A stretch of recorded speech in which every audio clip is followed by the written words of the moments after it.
జై శ్రీరామ్, జై హనుమాన్. ఈరోజు రామాయణం గురించి వాల్మీకి చెప్పిన మాట. మానవ జీవితాన్ని సంస్కరించి మనిషిని మనిషిగా తీర్చిదిద్దే మహాకావ్యం రామాయణం. భారతీయ హృదయాల మీద చెరగని ముద్ర వేసిన ఇతిహాసం ఇది. భారత గడ్డ మీద పుట్టిన ప్రతి వ్యక్తి ఓ ఆత్మీయ మిత్రుడు, ఆదర్శ పురుషుడు శ్రీరాముడు. తల్లిదండ్రుల మీద భక్తి, తమ్ముల మీద చెదరని వాత్సల్యం, మాటల్లో చెప్పలేనంత గురుభక్తి, వర్ణించడానికి సాధ్యం కాని శౌర్య పరాక్రములు, ఆశ్చర్యపరిచే స్నేహ సంబంధాలు.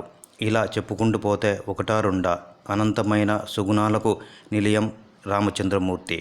రామాయణం కేవలం పారాయణ గ్రంథమే కాదు, ప్రతి మనిషికి అనుక్షణం కర్తవ్యాన్ని గుర్తు చేసే చైతన్య గీతిక.